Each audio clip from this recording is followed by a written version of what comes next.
Mic on.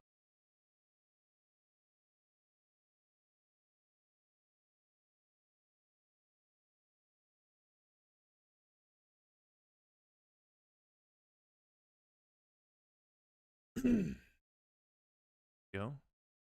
Okay. Okay.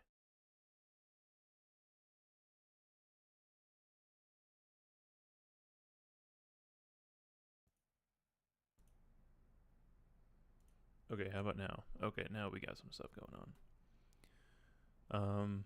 Hopefully my audio isn't terrible. I feel like I never know if it is. Audio is easily the thing I am worst at. I think when it comes to anything production. Obviously, as you can see here, I'm an expert in Photoshop. Um, this thumbnail was not made in 2 seconds. It took a lot of craft and thought. Um, Let me know if you like it. I might change it more. Oh, don't look at I don't look at that. I Every graphic in that thumbnail was made by hand. Anyway, what is this stream? What are we doing? I was thinking about um doing a semi-regular stream where I just kind of look into what's going on, look at news, read articles, maybe watch some videos, get informed. So that's what we're going to do today. I'm mostly doing this for myself because I think staying informed not only is our civic duty, but as someone who is trying to make videos on the internet about news and politics and all that fun stuff, I want to stay informed because that helps me get ideas for videos. So that's what we're doing today. So we're going to just. I've done very little planning. Um, so I'm just going to go to different New York City, New York Times. I'm going to go to different news websites and we're just going to see what's going on. We're going to choose to read some articles. We're going to not read some articles. Like I said, we might later on move into some videos, look at the news tab in YouTube, and just see what's going on. What are people talking about? I'm going to start with the New York Times because I love the New York Times. Obviously, if this is something that I do regularly, we're probably going to have conversations about things like bias. And I think the New York Times is, I mean, I think everybody's biased to some degree, but I think the New York Times does really great reporting. And honestly, I think I don't think that's a controversial statement, but um, my opinion on the New York Times has completely changed. Not changed, but has been cemented, I guess, in my doing research for my own videos.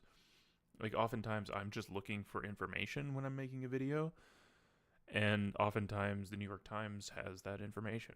So I think they do really great reporting. I think obviously they're a little bit to the left, leaning to the left a bit, but I think in terms of like accuracy in the facts that they're reporting, I think they're really good about it. So what's going on today? Israel gives itself more control over occupied West Bank. Who would have thought? I don't really want to read about Israel, to be honest. Epstein, though, hey, you guys heard about this guy? Crazy guy, crazy cat. Epstein's longtime companion refuses to answer lawmakers' questions. I'm going to look at this one because I just saw a headline earlier. So we're going to do the old trick here where you can read this shit for free. Hopefully. What was I saying? Oh, I saw a headline earlier about Ghislaine. I don't really know how to say her name. Potentially getting clemency or something. So maybe that's what this is about. Oh, this is just like one of their update things. The House Oversight Committee will this morning depose Ghislaine Maxwell, the longtime companion of Jeffrey Epstein, who is in prison on federal sex trafficking charges. Maxwell, who's serving a 20-year prison sentence, is expected to invoke her Fifth Amendment right against self-incrimination and decline to answer questions, according to Democratic members of the committee. I know that I read something about the Clintons being deposed. I don't know when that's happening. I think I read it was maybe this week. But it should, I don't know if it was 100% decided, but I think it should be a public hearing. I know that they requested that. I definitely think it should be. 1 second, I'll be right back.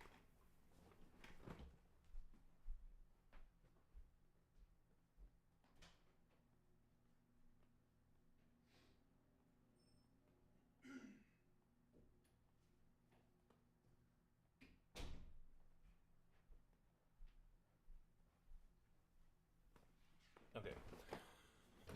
Sorry about that. I wanted to close my door. Several members of Congress will view an unredacted version of the Justice Department's files on Jeffrey Epstein today. That'll be interesting. Representative Thomas Massie, Republican of Kentucky, and one of the authors of the law that required the release of the files, announced his plans in a social media post. Okay, so Thomas Massie and James Raskin are going to be viewing it. It'll be interesting to see what they say. But there's also, what does it mean viewing? There's millions of documents. They're going to view all of them? There was something, the DOJ was supposed to, when they, well, first of all, they weren't supposed to redact very much from the Epstein files. Obviously, that didn't happen. But when they did redact stuff, they were supposed to, basically type up why they redacted something, because there were specific limits in the law that was passed about what you can redact and why. And so they were supposed to basically, give an explanation for every single redaction, which they haven't done. And based on the number of redactions they did, I don't know how they will be able to, unless they just draft up a generic, explanation and apply that to the majority of the redactions. But anyway, no, this is about immigration. I don't care about that. I mean, I do, but I also don't care about Bad Bunny. No offense to him.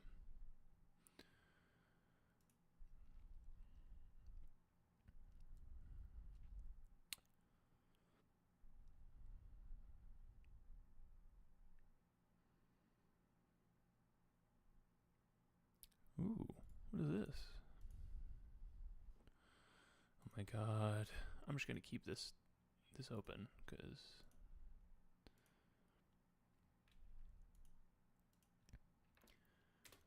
oh, Springfield. Bomb threats in Springfield?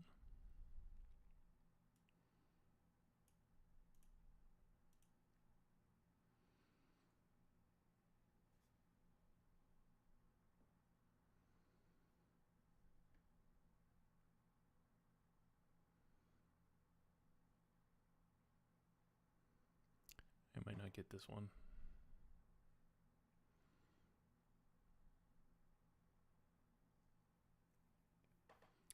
Okay, this one isn't going to load. And I'm not going to pay for it, so sorry. New York Times, I think you'll be okay. I'm curious about that. I mean, not that it's, bomb threats are bad, but it's probably not that relevant from a news perspective. Bad Bunny halftime show, I really don't care. I mean, I'm glad he made a bunch of stupid right-wing people mad, but that doesn't mean I actually want to listen to his music. No offense. Seems like a nice guy, but just don't care.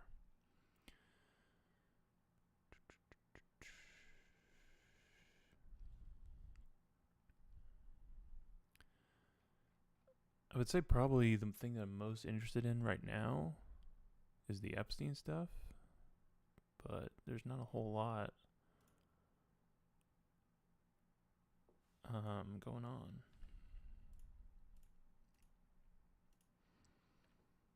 Today, specifically. Let me actually look up.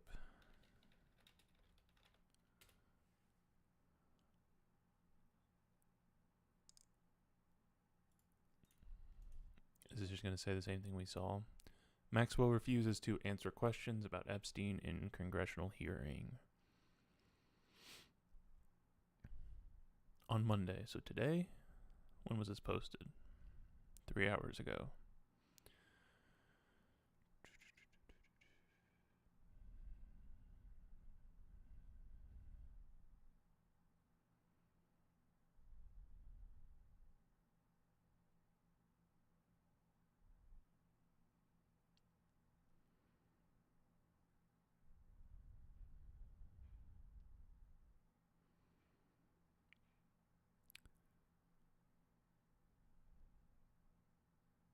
So Democratic Representative Melanie Stansberry told reporters after the hearing that Maxwell used the opportunity to campaign for clemency. What did she say?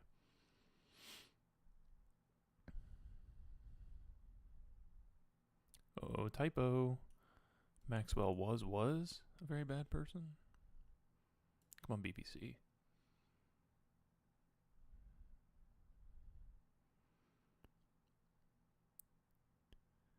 In a social media post earlier, Maxwell's lawyer, David Oscar Marcus, said Maxwell was prepared to speak fully and honestly if granted clemency.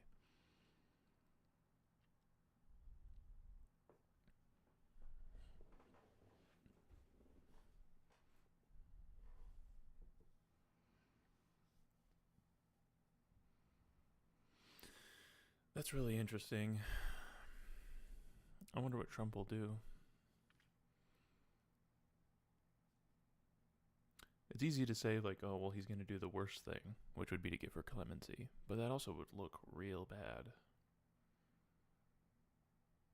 Especially if basically all she does is say, well, you know, Trump wasn't involved, and then he gives her clemency. I think that would look really bad even to people who like Trump. So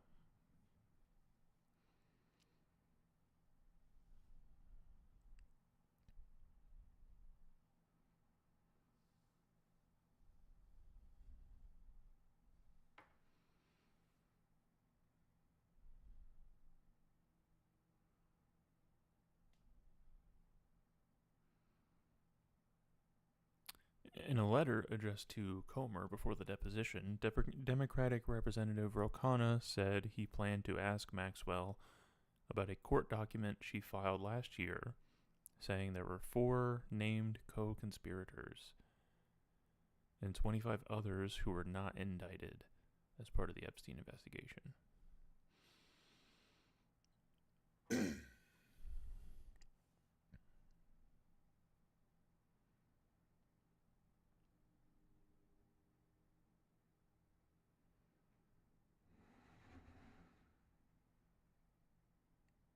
How do you hear that? I hope that didn't come through. That was really loud.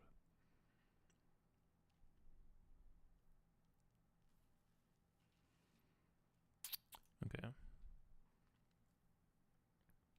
Here we go. Former President Bill Clinton makes case for public hearing in House Epstein probe.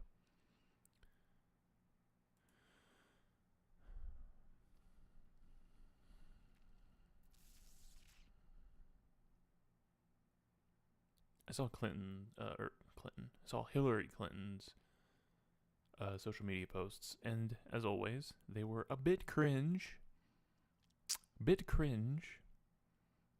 But obviously, I agree that a public hearing would be good. And it's hard to say no, right? I mean, if the people being deposed are asking for it to be public, it's kind of hard to deny that.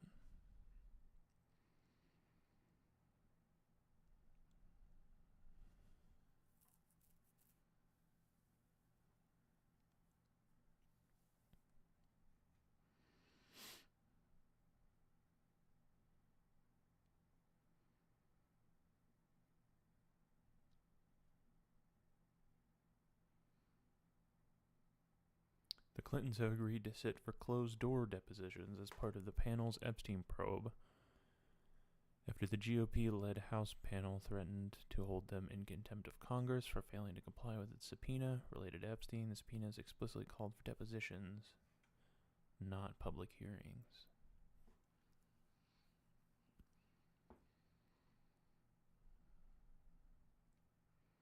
February 27th. So that's a couple weeks.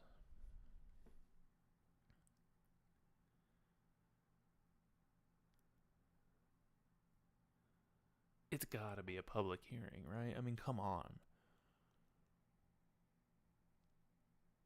Who who on the right would even be okay with a closed hearing at this point?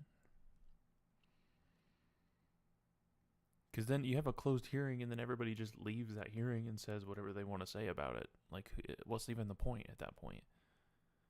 Like, people are already just saying whatever they want to say about the Epstein files.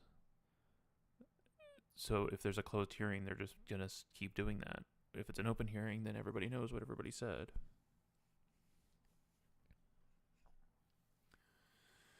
A closed-door hearing will be taped, and that the video and transcripts will be made public. Okay, that's fine. I mean, I'd rather it be live, but... Okay. So this is James Comer. I know I've heard that name, but I don't really... From Kentucky.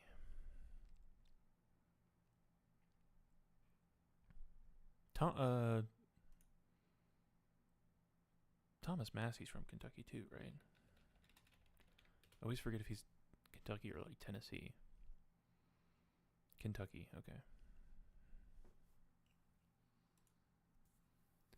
So it sounds like even if it's not live, the video will be released, which, I mean, that's fine. I'll take that. But then it says that they can still potentially do a public hearing after, which would be better. I mean, I don't know. I guess public hearings are better than nothing, but every like public congressional hearing just like sucks. Like it's clear that they're all just like trying to get like TikTok clips or whatever. But if it's not public, then what's the point also? Because then people are just going to go out and have press conferences where they try to get TikTok clips. At least if it's live, you have people there. Everybody knows what was said in the moment.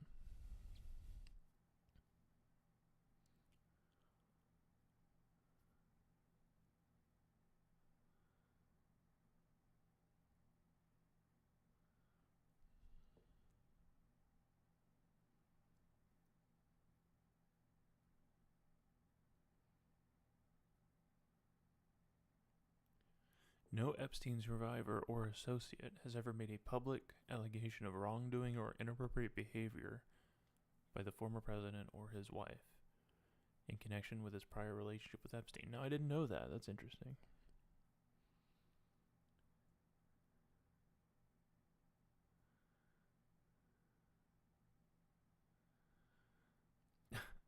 Trump said, "It bothers me that somebody is going after Bill Clinton. See, I like Bill Clinton. I still like Bill Clinton," Trump told NBC News. That's real. Donald Trump's so fucking weird.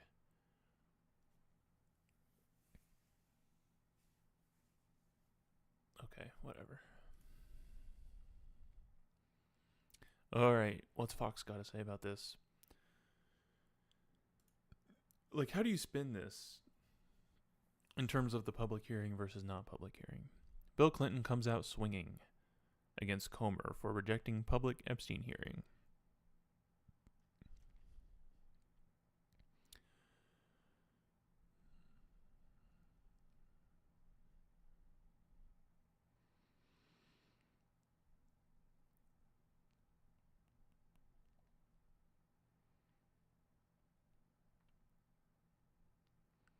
In the wake of news, the Clintons would comply with House Republican subpoenas to testify after concerns they would not, and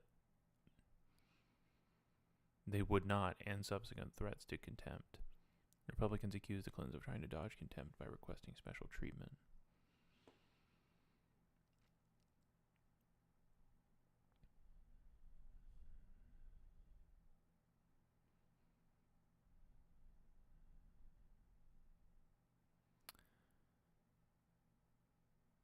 Yeah, that's an image.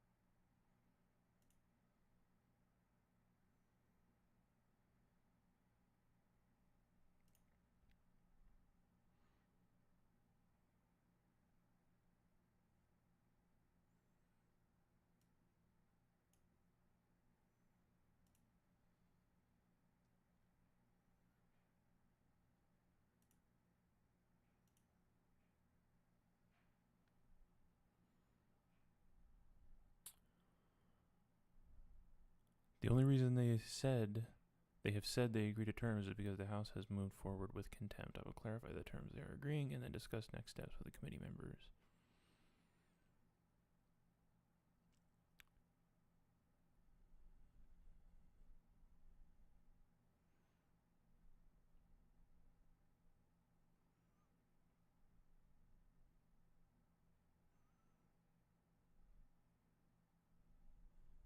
Okay, none of that's interesting.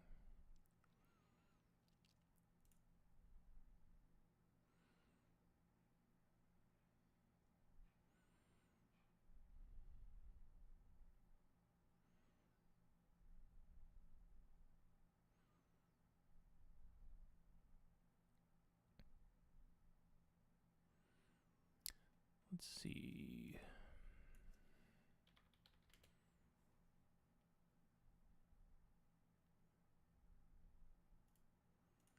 I think I saw this headline somewhere.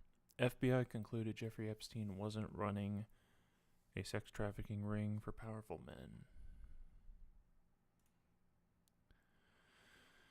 The FBI pored over Jeffrey Epstein's bank records and emails. It searched his homes. It spent years interviewing his victims and examining his connections to some of the world's most influential people. But while investigators collected ample proof that Epstein sexually abused underage girls, they found scant evidence. The well-connected financier led a sex trafficking ring serving powerful men.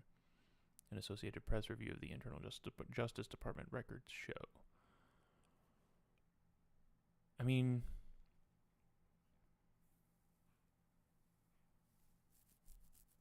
evidence is kind of the key there. Because, like, I mean, if you look at least what they've released, well, they've also redacted a bunch of stuff, so it's hard to say. Right? I mean, like, what is evidence?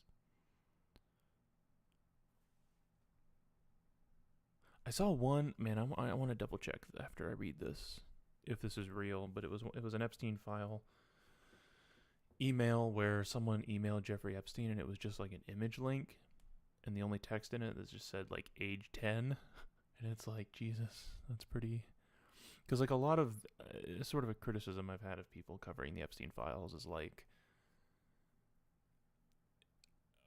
a lot of it, yeah, like I guess a lot of it can just be read in a lot of different ways. Like when they say they don't have evidence, what they specifically say. Scant evidence of a well-connected financier led a sex trafficking ring serving powerful men. Like, I haven't really seen any evidence of that in the files either. There's just sort of like weird images and emails that are like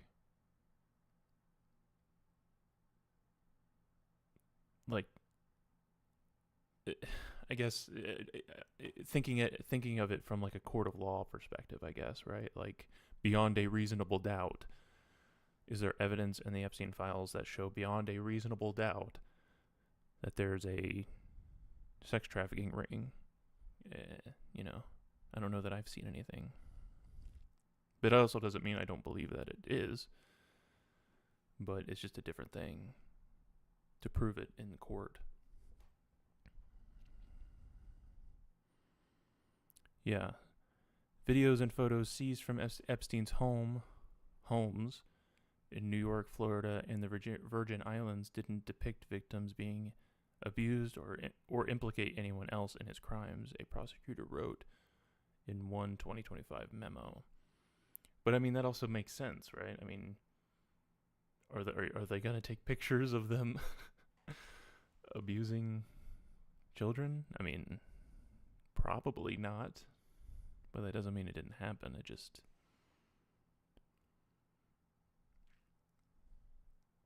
It just also makes me wonder, like, obviously they redacted a bunch of stuff from the Epstein files, but also, like, what have they just not released?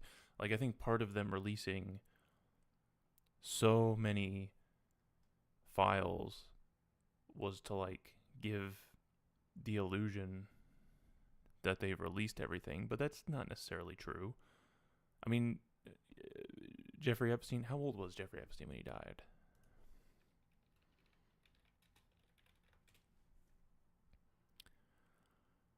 So, 66? I mean, how many emails do you think this guy sent in, however many years? Like, there could easily be thousands. How many pictures did this guy take? There easily could be hundreds of thousands of like files, meaning anything connected to Jeffrey Epstein in any way. But that doesn't necessarily mean that they've released everything that they have.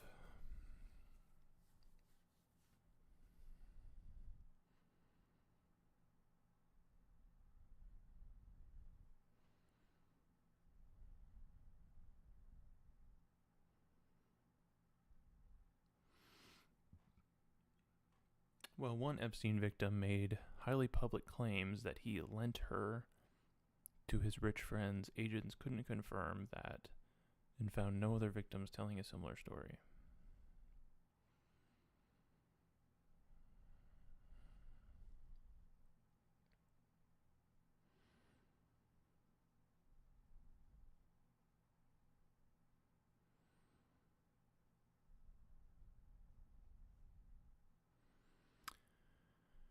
Summarizing the investigation in an email last July, agents said 4 or 5 Epstein accusers claimed other men or women had sexually abused them, but the agents said there was not enough evidence to federally charge these individuals, so the cases were referred to local law enforcement.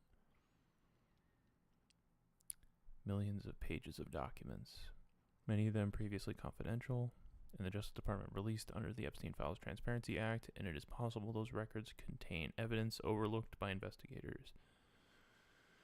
But the documents, which include police reports, FBI interviews, notes, and prosecutor emails, provide the clearest picture to date of the investigation and why U.S. authorities ultimately decided to close it without additional charges. I don't know, man. I keep going back and forth on this. Like, I think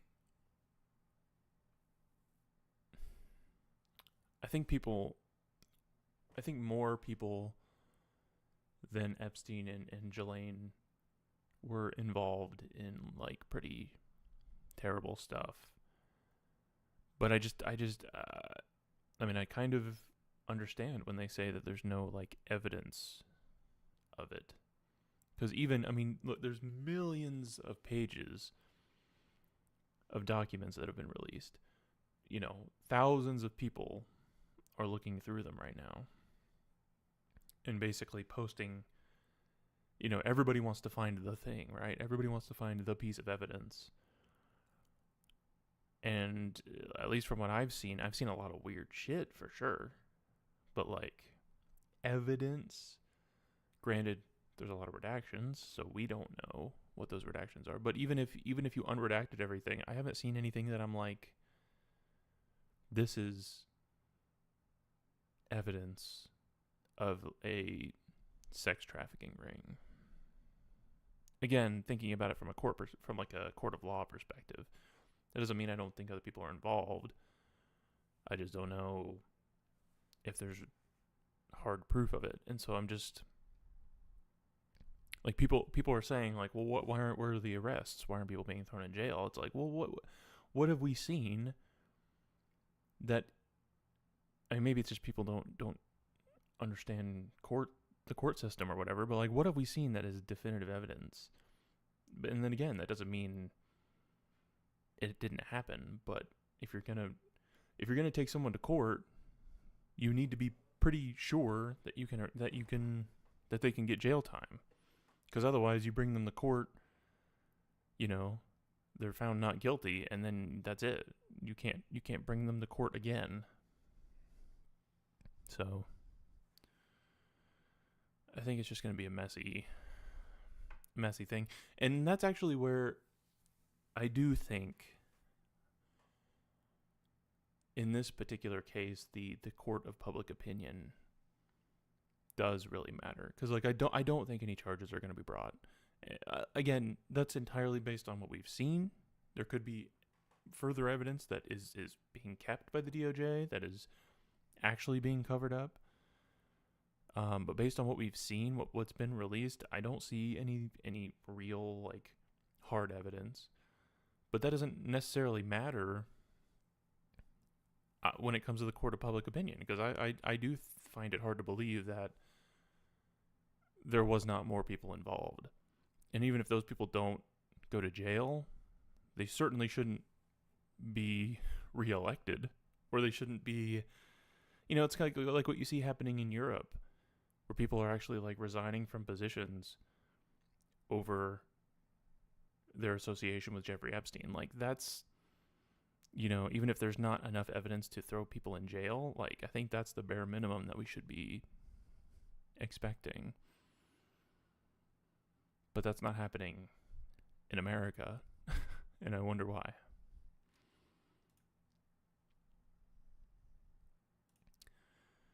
Okay, maybe we should go to YouTube and look at the news on YouTube. Hey, look, that's me.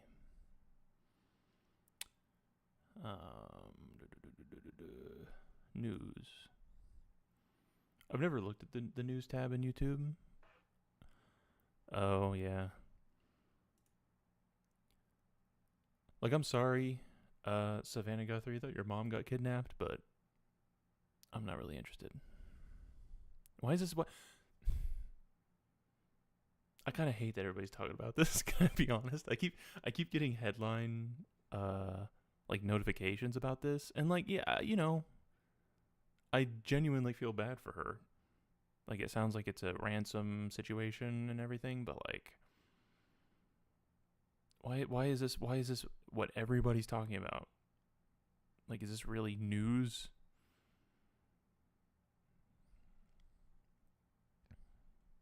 All right, let's watch this. This is an hour long. Jesus.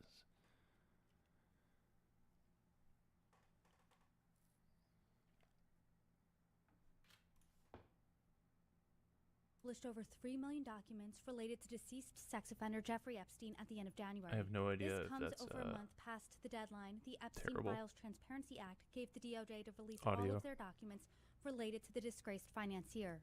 Included in the latest batch of documents are emails that give a glimpse into Epstein's relationships with the rich and powerful, as well as materials related to the government's criminal investigations into Epstein and his associate, convicted sex offender Ghislaine Maxwell. Barry Levine, author of The Spider, Inside the Criminal Web of Jeffrey Epstein and Ghislaine Maxwell, joins Forbes True Crime to discuss what he's learned from the latest batch of documents. Hi everybody, I'm Brittany Lewis, the host of Forbes True Crime. Joining me once again is Barry Levine, who's been covering Jeffrey Epstein for years. He's also the author of The Spider, a book that investigates Epstein's criminal network. Barry, thank you so much for joining me. Thank you as always, Brittany. Always happy to speak to you. On Friday, the Department of Justice released over 3 million more documents related to convicted sex offender and disgraced financier Jeffrey Epstein. From everything you've been able to see so far, the thousands of documents and emails and reports and photos and videos, what are some of your takeaways? Well, I've certainly been going through the documents as best as I can, nonstop, with a couple hours of sleep.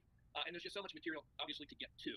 I think that, way back when in the summer, I wrote an op-ed piece for the New York Times, raising 9 different questions of things I'd like to see in those files. And while I am finally seeing some of these things, I still have so many questions that remain, even from the material that's been released.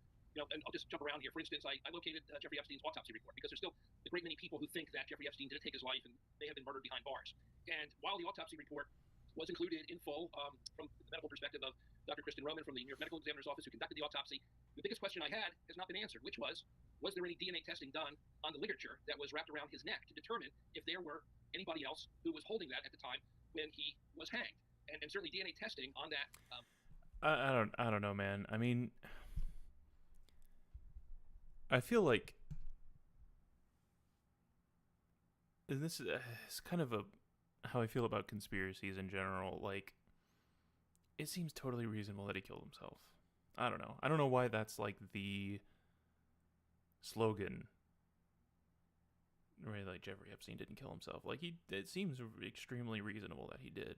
And that doesn't mean that there's not a sex trafficking ring. That doesn't mean, powerful people aren't also involved. But, like, that just seems like the least interesting aspect. I mean, if there was any... I just haven't seen any reason to think otherwise. And it doesn't seem like it's completely unreasonable. And like I said, I haven't seen any... Like, I think people want that to be the case because that would, like, definitively prove that there's a conspiracy, but I don't know. It just seems like one of the least interesting questions to me about the whole Epstein stuff. A bed sheet that he used would help tell us if someone else was involved in his death. And as best as I can find, there hasn't been any DNA testing done on that. So that's very frustrating to hear because I don't think without real DNA testing, we'll know if there was anyone else involved in his death. So I feel like that's like one of the points that to me kind of shows if someone is just sort of like an Epstein grifter or if they actually want to know the truth. Because I haven't seen any evidence to suggest that he didn't kill himself, and I don't see any reason why it seems so unbelievable. Right? This billionaire, was thrown in prison for sex trafficking and was probably going to be going to prison for a very, very long time and completely had his life ruined. I mean, the only thing about it is like, I think, the only aspect of that specific conspiracy, which isn't that he didn't kill himself, but like the fact that he was supposed to be on suicide watch and someone leaves and that's when he kills himself. Like, there could be something there, but I don't think it's that he didn't kill himself. I think it's that maybe he was on suicide watch and then someone left to allow him time to kill himself, you know what I mean? But I don't think that's any evidence that he didn't kill himself. I think it's evidence that maybe somebody wanted him to kill himself. That's really the only thing that I've seen that, like, points to any kind of conspiracy in terms of, like, his actual death. I came away from that kind of upset in the sense that the documents could have shown more. Now, the other big factor that I have been looking into really from the beginning of this investigation of Jeffrey Epstein, in the years even before I started my book, were the other individuals involved in the sex trafficking. And I was really hoping that these files would finally answer some of these questions. Now, for background, I just want to briefly say that Virginia Giuffre, who since took her life this past year, who was the most vocal accuser of Jeffrey Epstein and Ghislaine Maxwell, she, of course, had named several men in court depositions and court papers and interviews. Of course, most famously was Prince Andrew, who subsequently lost his title in England in terms of being a royal there, and has really, faced unbelievable outrage across the world as to his alleged actions involving Virginia. She, of course, also named prominent billionaires who were connected to Jeffrey Epstein. She named some politicians, a governor, a senator, someone from the entertainment and television industry. So we had a list of about a dozen names from Virginia. And what I really found most interesting this past summer when we were attempting to get the files released and the survivors were holding rallies and Representative Thomas Massey and Ro Khanna were spearheading the Transparency Act to get that passed, was that Thomas Massey had outlined the fact that he had come across 20 names of men. And I will just quote him as saying that these were men who, according to FBI 302 witness reports, these were the 20 alleged men who took part in Epstein's sex trafficking. Now, while he didn't name them, I do believe that some of those men were on Virginia Giuffre's list. He described them as one Hollywood producer worth a few $100 million, one royal prince, which I think we can assume was Prince Andrew, one high-profile government official, one high-profile former politician, one owner of a car company in Italy, one rock star, one magician, at least 6 billionaires, including a billionaire from Canada. So this was really kind of bombshell news from Representative Thomas Massey when he read through that list. Now, of course, I immediately began searching through the files to see if if I could find those FBI 302 witness reports.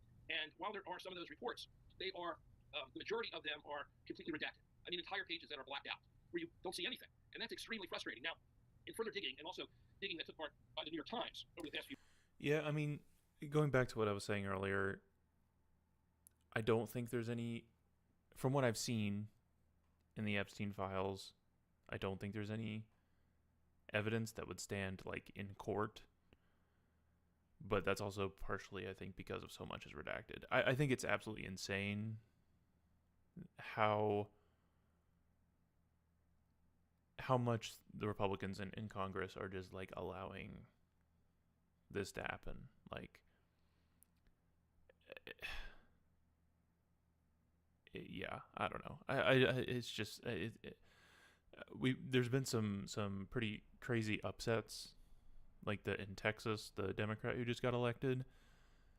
If that shit doesn't just keep happening, doesn't go through the midterms based solely on this. I mean, there's so many reasons people could be deciding to vote against Republicans, but just this one thing, like the fact that almost every Republican voted this law to make the DOJ release everything, and they still didn't release everything, and to release everything and not redact it, and they still redacted so much, and they're doing absolutely nothing to hold them accountable. It's just insane. And that's not even necessarily, I mean, I think it's pretty obvious where I fall politically, but like, I don't even think that's a left-right thing.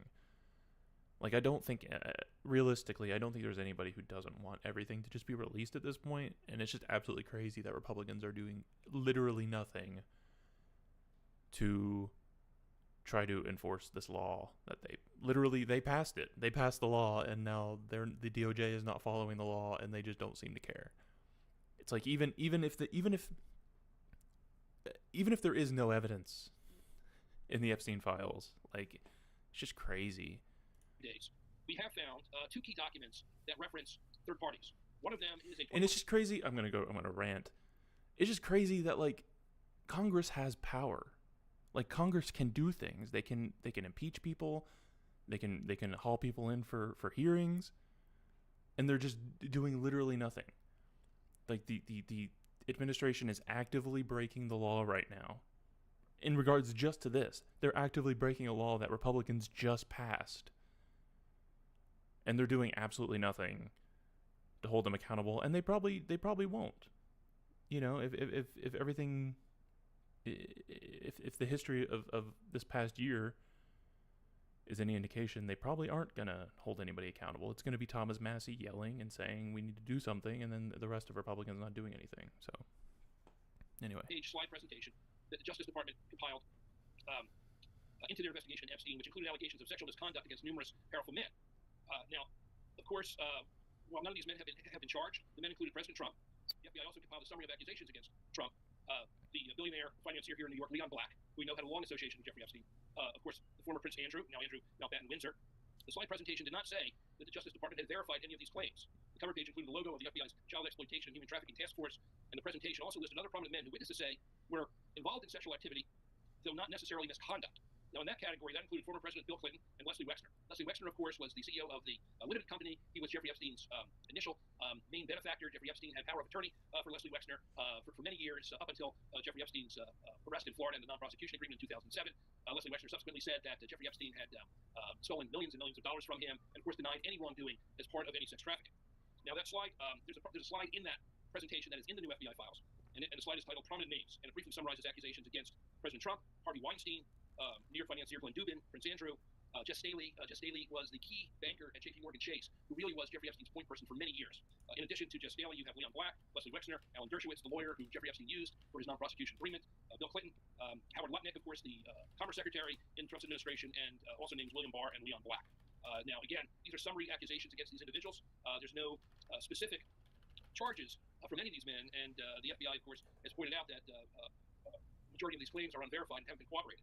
Now, the other main piece of evidence that we found that really discusses any third parties who are involved in the sex. Okay, 1 second. I want to pull up this thing that he's talking about.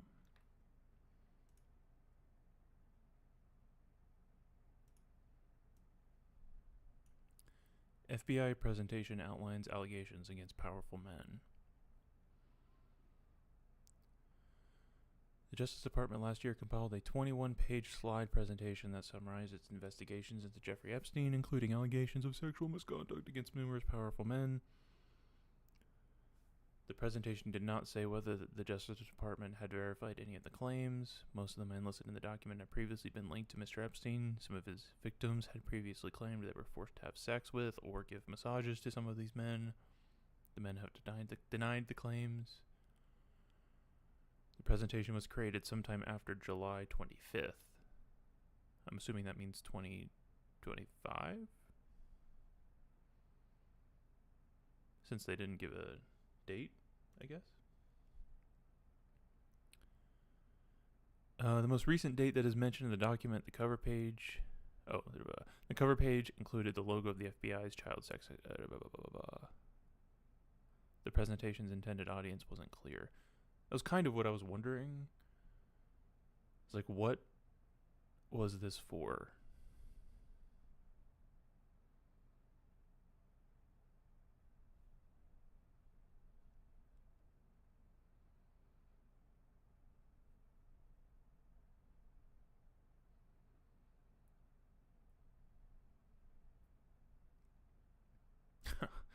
The Justice Department failed to fully redact the names of some victims who leveled allegations against. Oh, okay. Say leveled allegations, but it also sounds like they redacted the names of the men accused, which would not be a victim. But whatever. The presentation also listed other prominent men who witnesses said were involved in sexual activity, though not necessarily misconduct. None of Mr. Epstein's victims have made any public allegations of wrongdoing against Mr. Clinton. A spokesman for Mr. Clinton has previously said that he knows nothing about Epstein's crimes.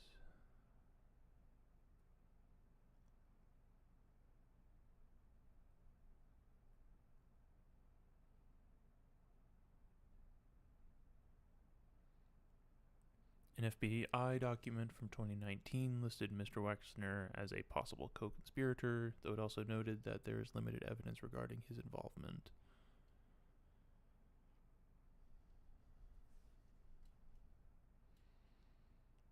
Is there not a link to the presentation?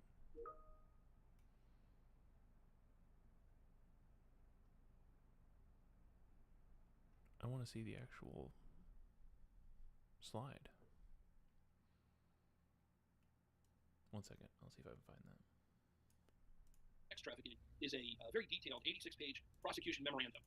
And this is, over the 86 pages, there's many pages that you can clearly read through from the beginning to end, but there's many additional pages that are heavily redacted. And at the end, there's almost a dozen pages that are fully redacted, to my frustrations in terms of really understanding what they have here.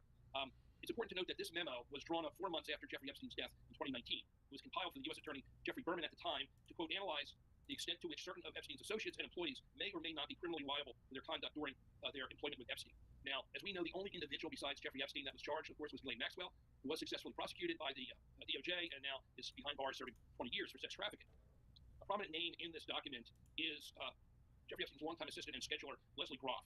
Now, she's an important individual because she was one of the 4 women who was given immunity at the time of Jeffrey Epstein's 2007 non-prosecution agreement. The other 3 women, Nadia Martinkova, Adriana Ross, and Sarah Kellen, were all schedulers. These were 4 women who worked under Ghislaine Maxwell, who scheduled the girls, scheduled the massages, and really just kind of took care of all the ordering things as mundane as ordering food being delivered to the Palm Beach house and doing all different types of tasks for Jeffrey Epstein and Ghislaine Maxwell. Now, to me, the most important elements of this memo are the men that were named that at least at this point in 2009, the DOJ was taking a serious look at. And the names in this memo are Jean-Luc Brunel, who was, of course, the French modeling agent who, as we know from my own investigation, from survivors, and from police investigations, he sent, I wouldn't say dozens, I would say hundreds of girls overseas from Eastern Europe and other places to Jeffrey Epstein. He was maybe the key international facilitator of girls, underage girls, minors, who took part in the sex trafficking. And so his name as part of this absolutely makes sense. Now, he was charged separately from the Epstein case on rape charges in Paris, France, and he. Okay, here it is.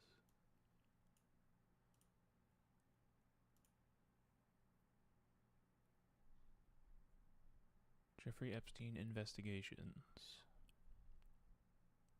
Timeline. 2006, FBI West Palm Beach RA open investigation.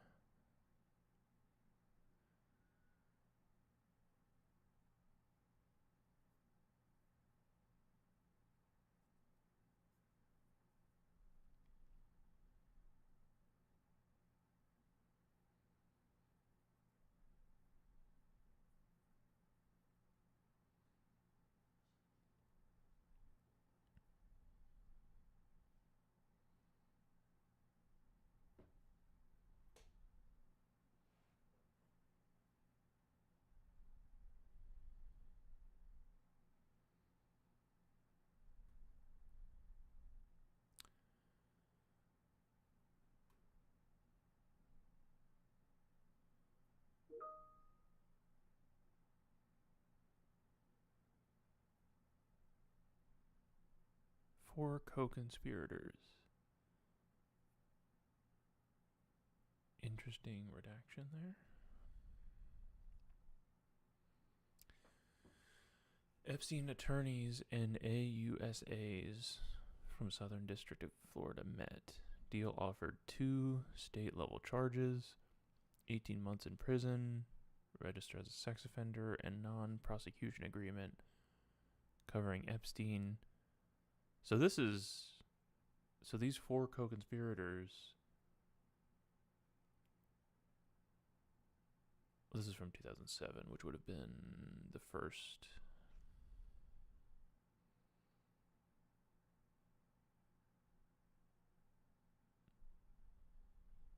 Epstein accepts plea deal. So, who are do we know who these people are?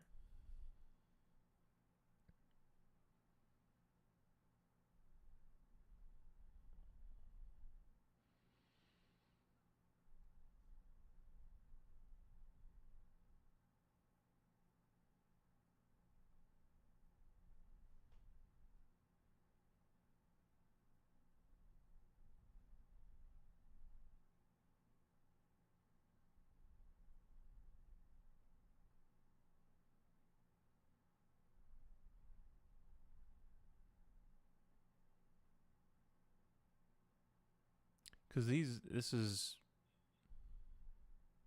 4 co-conspirators sound like they were, because they were all offered this plea deal, which I'm pretty sure if you take a plea deal that you're accepting guilt.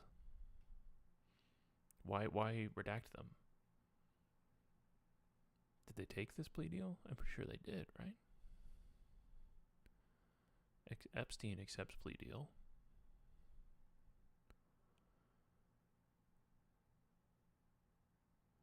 That should be public. If someone is found guilty of a crime, that's a public thing. That's weird.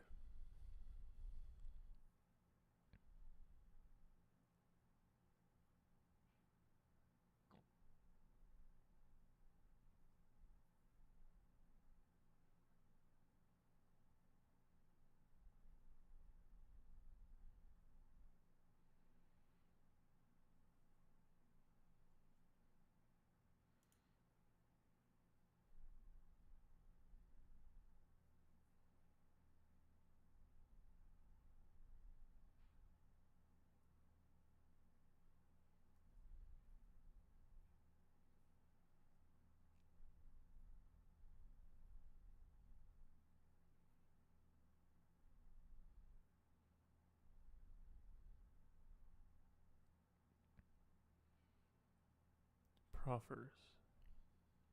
So this is what he was talking about.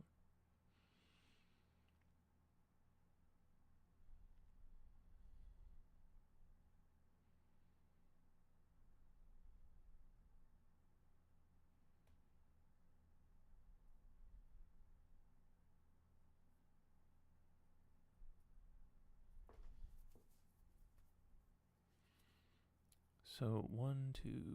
Well, wait a minute. Okay. 1, 2, 3, 4, 5, 6.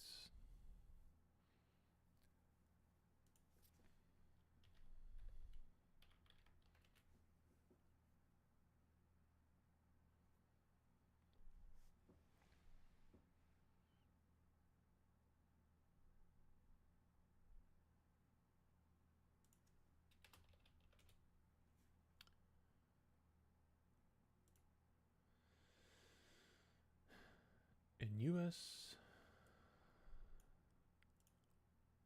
U.S. criminal law, a proffer agreement, proffer letter, proffer, or queen for a day letter is a written agreement between a prosecutor and a defendant or prospective witness that allows the defendant or witness to give the prosecutor information about an alleged crime while limiting the prosecutor's ability to use that information against him or her.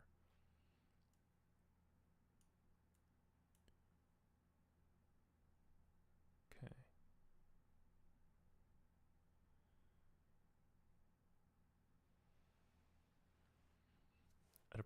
At 8/10/2019 at approximately 6:30 a.m., Epstein was discovered unresponsive in his MCC jail cell. Preliminary investigation revealed a series of protocol failures by MCC personnel and technical failures/deficiencies within MCC. As a result, a death investigation was initiated. 8/09/2019, approximately 7:49 p.m., last observed on video being escorted back towards his tier and special housing unit after making an unmonitored phone call. That seems weird. Is that normal? I assumed if you're making a phone call from a jail cell that they would all be monitored. I don't know if that's weird, but it seems like it's weird. 8/09/2019, 10 p.m., lockdown for the tier. 8/09/2019, approximately 10:30 p.m., correction officer Tova Noel, seen on video walking up to each tier. Approximately 10:40 p.m., a CO, believed to be Tova Noel, carried linen or inmate clothing up to the L tier. Last time any CO approached the only entrance to the SHU tier. 6:33 a.m., MCC staff discovered Epstein hanged in cell.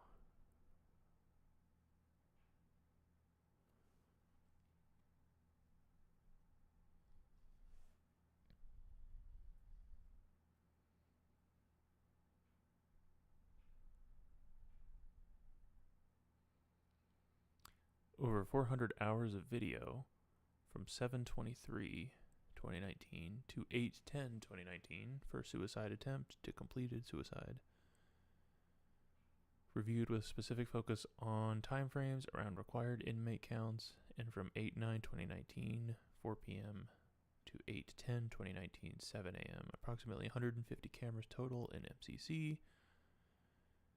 DVR1 functioning, DVR2 system failure, resulting in the system not recording.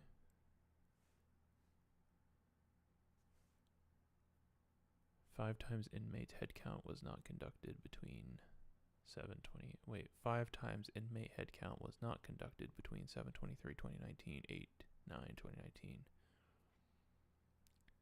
CO Michael Thomas was working 2 of those 5 shifts, including the shift during which Epstein committed suicide. 43 interviews conducted. 28 MCC staff members, 2 interviews. Only OIG was present, 15 inmates total, most from a SHU. Case closed, 12/5/2022. With no criminality found pertaining to Epstein's death, OCME autopsy report stated cause of death was hanging and the manner of death was suicide.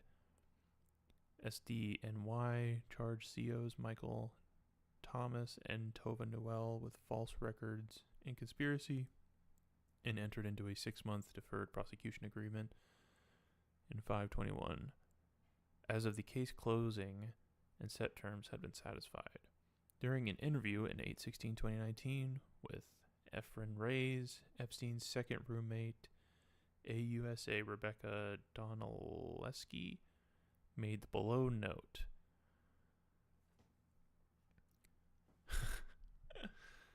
Told JE, don't hang yourself up in my cell. Don't try to kill yourself in this cell. I don't want to wake up to find you dead. He said, don't worry. I'm never going to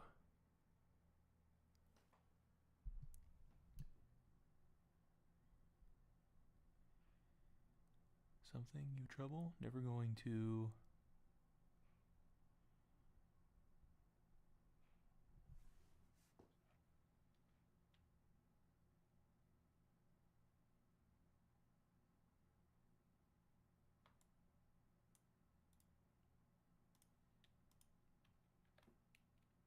Okay. I thought that might work. I'm never going to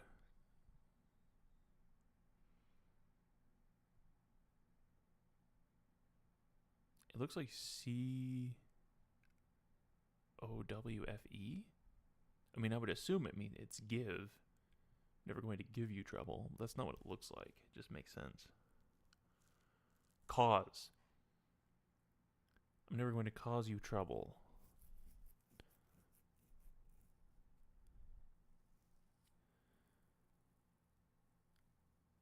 I'm never going to cause you trouble.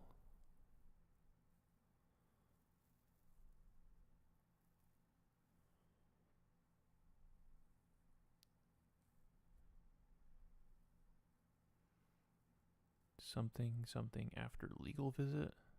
We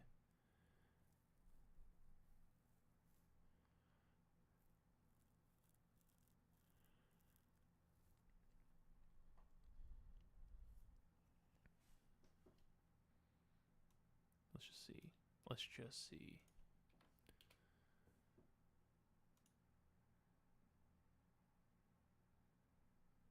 Cause you trouble, we blank after legal visit. JE. Not we. JE, because it looks like that.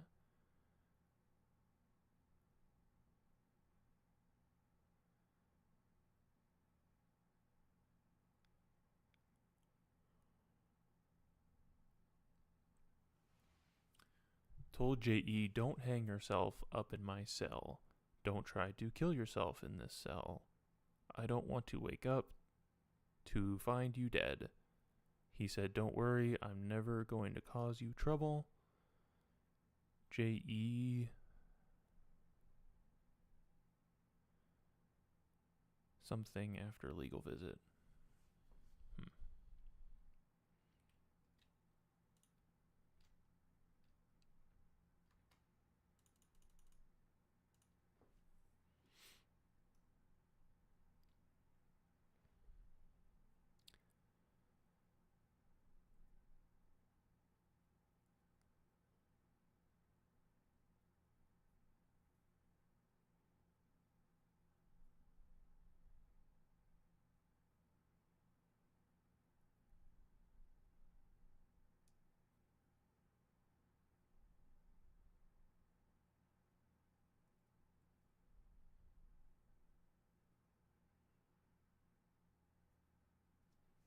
Prominent names. Trump. Blank stated Epstein introduced her to Trump, who subsequently forced her head down to his exposed penis, which she subsequently bit. Hell yeah. Good for you. In response, Trump punched her in the head and kicked her out. Date 1983 to 1985. Blank would have been 1315. Blank, remember Epstein introduced her to Trump saying, this is a good one, huh? And Trump responded, yes. Date range, roughly 1984. Blank would have been 14. Weinstein. Blank stated she gave Weinstein a massage during which he fondled her. Some of these words I don't want to say on YouTube. And he offered to pay her extra if he... Okay. All right. Blank stated Weinstein came to her apartment, offered her a job, and then tried to follow her into the shower. Blank stated, did I say Epstein? I meant Weinstein if I said Epstein. Blank stated Epstein told her to give Weinstein a massage, during which Weinstein tells her to take off her shirt. She refuses, then Weinstein threatens to get women to come force her to. Glenn Dubbin? Blank stated Maxwell instructed her to give Dubbin a massage and do what she did for Epstein. Prince Andrew. Blank stated Maxwell told her to make Prince Andrew happy by doing the exact same things to him that she did for Epstein, because he is a good friend with Maxwell. Steve Scully witnessed Prince Andrew on Epstein's island grinding against a young girl. Blank stated Prince Andrew and Epstein flew on Epstein's plane and had orgies. Jess Staley. Blank stated Epstein told her to give Staley a massage at Epstein's mansion. Staley forced her to put her hands on his crotch and had rough sex with her. Leon Black. Blank stated Epstein told her to give Black a massage while Black was naked. Cuomo stated another female gave Black a massage and he made her perform oral sex. Epstein made jokes about Black's penis size. Okay. Blank stated Black raped her numerous times and sex trafficked her, including at Epstein's. Black threatened to destroy her life and stated he had connections with the police. Les Wexner. Blank stated Epstein earned his money from having homosexual sex with Wexner. Blank stated Epstein earned his money from having homosexual sex with Wexner. That's interesting. I haven't heard that before. That's a lot of money. That's a lot of money for gay sex. That's all I'm going to say. Alan Dershowitz. Blank stated she gave Dershowitz a massage on Epstein's plane, not a minor. Bill Clinton.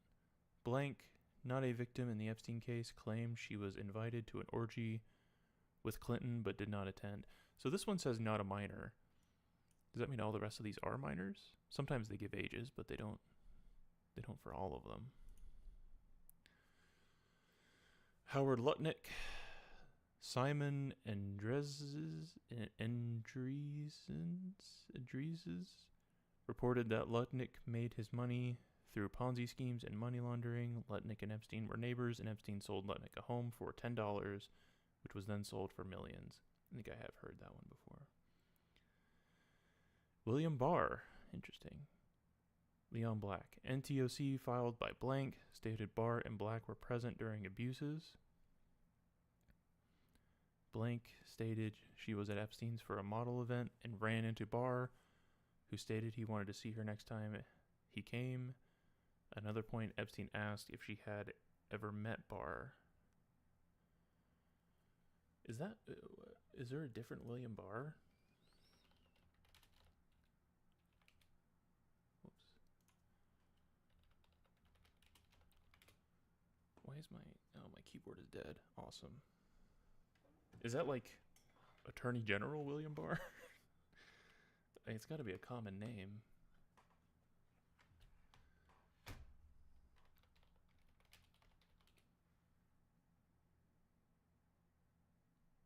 I feel like if it wasn't him, they would have specified, but I guess I don't know. Okay, cool. Interesting. Very fun.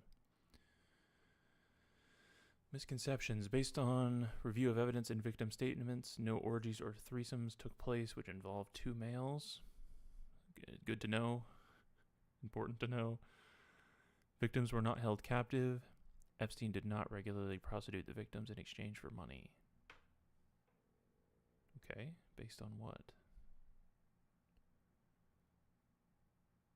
I guess, did any of these specifically say that it was for money, in exchange for money? I mean, I guess they don't say that specifically.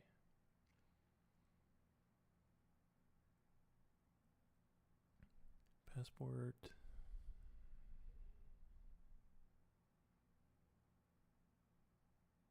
Questions. It's so weird to see like an FBI PowerPoint ending with this, because this is like, I don't know, it's very normal like corporate PowerPoint ending with like a question slide, except it's this. Okay, so that was interesting.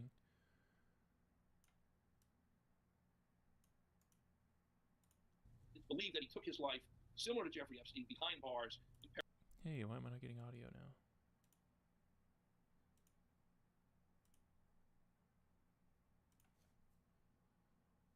I don't know. You guys might still be getting audio.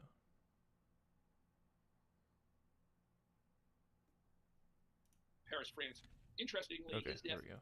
followed closely Jeffrey Epstein's death behind bars. So he, of course, is no longer with us. The other names in this document, of course, focus on Leon Black, Jeff Staley, the banker, Leslie Wexner, and Harvey Weinstein.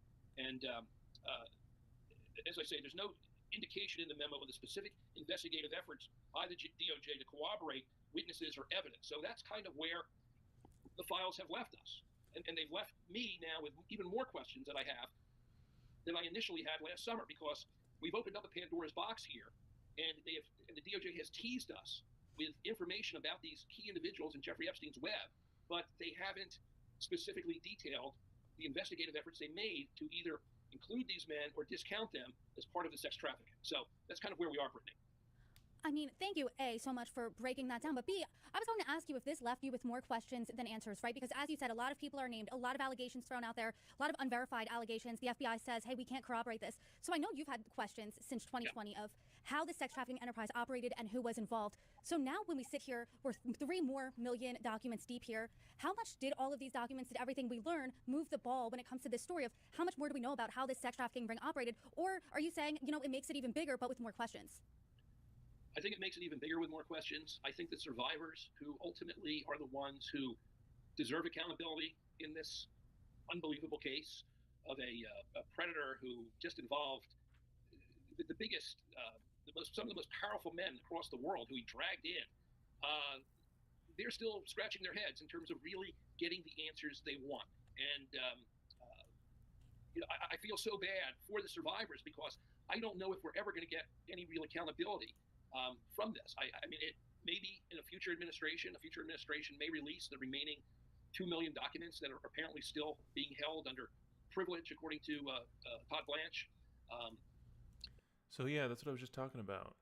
2 million documents still not released. Like, I don't think it's necessarily a coincidence that like everybody's poring over these millions of pages of documents and no one's really finding anything. Obviously, again, a lot of it's redacted, but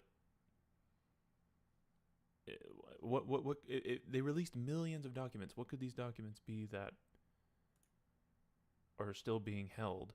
And will Congress be able to see those? Because when Congress, they're supposed to be, or at least, who was it? Thomas Massey and some Democrat. Who was it? Was it Ro Khanna? I don't remember. Are supposed to be able to, are supposed to be seeing unredacted versions of these documents. Again, I don't know how you show them millions of unredacted documents in like one meeting or whatever, but are they going to be able to see everything that hasn't been released as well? I mean, they didn't say that, but I feel like they should, because that's kind of the whole point of the law that they passed. The Assistant Attorney General, and maybe in those 2 million pages of documents are the answers that we have been looking for in terms of really understanding what the FBI did to investigate the men that not only Virginia Giuffre, but that other victims had said they were sex trafficked to, in terms of these important, powerful individuals. So you know, it's extremely frustrating. I mean, the files, I think, further along the understanding of how Jeffrey Epstein operated in terms of the sexual abuse of these victims. It goes into horrific new details, just stomach-turning details related to the abuse of these victims, not only sexually, but in some cases psychologically. There was one victim that I read about in the files that Jeffrey Epstein psychologically tortured her about her weight, that she wasn't thin enough, and was always calling her out, calling her names, and some of the stuff that you read, particularly as a father of a daughter, it is excruciating to read these accounts, even more accounts now than we had in the past, of the very specific details of the sexual abuse, the rapes, and just the way he operated. I mean, I had written in my book that he had waved a gun at one of the victims on his island in the Virgin Islands, and the documents show that Jeffrey Epstein, at least according to one witness, an employee, had a gun under the mattress while he was raping some of these victims. Now, you have to ask yourself, what was the purpose of the gun? What was he going to use this gun in some way? It's unclear. But this is a man who, when you read through these files that have been released, was just a monster. He was a monster, but at the same time, he was able to compartmentalize the sexual abuse of these girls. And the next hour, he was on the phone to some of the most important men across the world, politicians, financial leaders of big banks, people in the entertainment community. It's unbelievable. And we even now have learned so many new stories about men who I find most appalling, who hurried up to Jeffrey Epstein after the 2007 arrest and Jeffrey Epstein's conviction for prostitution of a minor. In the years after, he associated with so many well-known individuals who wanted to come to his parties. You take Elon Musk, one of the wealthiest men in the world, who emailed Jeffrey Epstein saying, please invite us to your wildest party. Okay. Then, of course, you had Howard Lutnick, who was Donald Trump's Commerce Secretary. This man was a neighbor in New York of Jeffrey Epstein. He lived next door to Jeffrey Epstein on the Upper East Side. He famously said that years ago, Jeffrey Epstein invited him into his home, and he was taken into the massage room. He saw the massage table, and he left the house saying, this guy's strange. I don't want to have anything to do with him. And these new documents point out that in the years after Jeffrey Epstein's arrest, in the years well after he said he didn't want to associate with him, that he was emailing Jeffrey Epstein to ask him if he could bring his wife and family to his island in the Virgin Islands because they were on holiday. I mean, this man was thinking in some way that this was like going to Disneyland or something. I mean, this is the island where hundreds of girls were sexually abused. So, it's mind-boggling why these men, smart, powerful individuals, would want to associate themselves with Jeffrey Epstein. The same could be said about Richard Branson, the Virgin CEO. There's many, I would say, embarrassing. I muted myself. It goes back to what I was saying about, like, even if all this stuff comes out and there's no evidence that can stand, like, in the court of law, which is entirely possible, right? I mean, again, beyond a reasonable doubt is a pretty high standard. But that, you don't have to have beyond a reasonable doubt for the court of public opinion to, like, hold these people accountable. Like, especially when you're talking about extremely powerful people who, like, are politicians or, business owners, like, these people, just for the, like, association with Epstein after his conviction of, his crimes, like he said, what was it, 2008? Like, if you're still associating with this guy and there's evidence of you associating with this guy in the Epstein files, like, you should be resigning from whatever position you have. Like, at the very least, right? Like, even if there's no evidence that you engaged in whatever, like, that alone is just, like, crazy. And that's what's happening, again, that's what's happening more or less in Europe. It's not really happening in the United States. Emails between the two. None of the men I've named have been accused of taking part in any sex trafficking, but you have to wonder why so many of these rich and powerful men wanted to associate with him. It was shocking, right? Because it wasn't some big secret as to who Jeffrey Epstein was. He was a convicted sex offender since 2008. He pleaded guilty to a sex crime against a minor. Yet you see all of this correspondence, these emails with a ton of rich, powerful, famous people. I mean, it was almost like who wasn't named in these documents, right? And obviously, if you were named in the Epstein files document dump, you're not obviously accused of a crime. That doesn't just mean there's allegations against you here. But do you think people who had this relationship with Epstein, they have something to answer for now? And what have you learned about his relationships with the rich and powerful in these new documents? Well, certainly there's a lot of men who are now going through damage control because certainly their involvement in these emails have raised questions about their character. We've already had the powerful England politician Mandelson, who's had to resign his post because Jeffrey Epstein sent thousands of dollars to his partner some years back as some type of a gift. There's an international politician who also had to resign his post in Serbia. I mean, this web extends all over the world. One of the people I find most fascinating in this is Kathy Rumela, who was President Obama's legal counsel in the White House and is now the top lawyer for Goldman Sachs here in New York.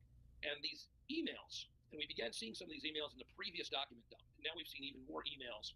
She was acting, now while she said that she did some legal services for Jeffrey Epstein, these emails show a very, very chummy relationship between the two.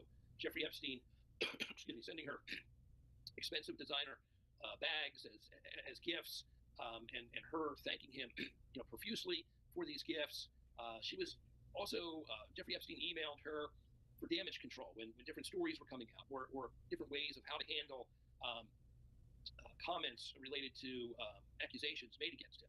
There's a particular email in the new batch of documents that caught my eye that, and this is a case, well-known case in the Epstein circles at the time of Donald Trump's first presidential campaign in 2016. A woman came forward in California under the alias of Katie Johnson, who made accusations in a lawsuit against Donald Trump and Jeffrey Epstein, saying that she had been a 13-year-old and had been sexually assaulted by both men.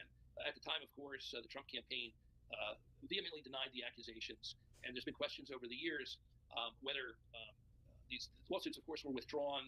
She was under death threats, her attorney said at the time, and has not surfaced since then. And there's been questions over if there was any credibility to these allegations, or was it just a political hit job on Donald Trump at the time.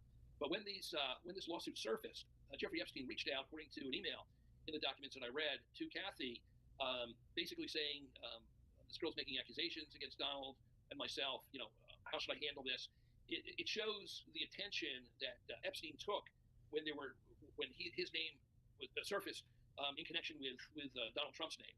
So, all of this is extremely, fascinating to understand and to see what was going on behind the scenes with Jeffrey Epstein and who he was reaching out to and what he was saying, not only about Trump, but about, many others in the government. You told me last year that you believed Jeffrey Epstein would haunt President Trump from his grave. And according to the documents released on the 30th, the FBI received unverified tips alleging sexual assault against President Trump. But the FBI did note in their emails that the tips were secondhand, a lot of them, and there was no way to corroborate them. President Trump has always denied any wrongdoing here. And I want to read what the DOJ said in a statement they released with this document dump. Some of the documents contain untrue and sensationalist claims against President Trump that were submitted to the FBI right before the 2020 election. To be clear, the claims are unfounded and false, and if they have a shred of credibility, they certainly would have been weaponized against President Trump already. There are thousands of Trump-related references in the latest batch of the Epstein documents. Did you learn anything new about the relationship between Epstein and Trump? Well, I think there was some significant details that came in the document dump around right around the time of the holidays before this massive document dump, and that had to do with two things that really stood out to me. One was, and we really learned this for the first time. Now we know, of course, people who follow the story know that Virginia Giuffre, the main accuser of Prince Andrew and the others, had worked at Mar-a-Lago as a spa attendant, and she was recruited at Mar-a-Lago Spa by Ghislaine Maxwell. Ghislaine Maxwell said she was representing Jeffrey Epstein. At the time, Virginia was 17 years old. She was offered a job to do personal massages with Jeffrey Epstein, and that led to the sexual slavery that Virginia said took place at the hands of Jeffrey Epstein and Ghislaine Maxwell, that she was, in her words, lent out to numerous men. I mentioned some of the names early on in our interview here. But that gave us that we knew, of course, was in association with Trump and Mar-a-Lago. And Trump has said in months past that he cut off ties with Jeffrey Epstein. One of the reasons being that Jeffrey Epstein was stealing employees from him. And of course, that can certainly include Virginia Giuffre. What we didn't know until the previous document dump was that Donald Trump's Mar-a-Lago spa was actually sending women over to Jeffrey Epstein's home to conduct massages privately for Jeffrey Epstein. And this is quite shocking. And we know from the previous document dump that I would like to know, well, where does that come from? that can certainly include Virginia Giuffre. What we didn't know until the previous document dump was that Donald Trump's Mar-a-Lago spa was actually sending women over to Jeffrey Epstein's home to conduct massages privately for Jeffrey Epstein. And this is quite shocking. And we know from the previous document dump that that one girl had said had told her family that and got back to Mar-a-Lago that Jeffrey Epstein had made sexual advances against her, and we've never really received a full explanation as to, in the timeline when that occurred, why didn't the officials at the Mar-a-Lago spa alert the police to that incident, why it was covered up, how much of that information got back to Trump at the time. So that's relatively eye-opening that Mar-a-Lago was sending women, and in many cases, there's an indication that one girl was a minor, from what I read in the documents, who was sent there. The other thing that was troubling to me from the previous document dump was the fact that Donald Trump had said he never took any flights on Jeffrey Epstein's plane. And the previous document dump showed that, in fact, he did take flights on Jeffrey Epstein's plane. And as the DOJ said in the report, that at least one of the girls on this particular flight with Donald Trump was a victim who was a possible witness for the Ghislaine Maxwell trial. So that placed Donald Trump on the private plane with one of Jeffrey Epstein's victims. And you have to wonder, when this was taking place, what did Donald Trump think of this woman? What did he think the circumstances were in terms of why she was traveling with Jeffrey Epstein at the time? Did they interact? Did he have a conversation with her? It goes to the heart of a question that I've had related to this entire story. And that is why so many of these smart, wealthy, powerful men didn't question why Jeffrey Epstein was surrounding himself with these young girls and raise it to the point of, should any of this be reported?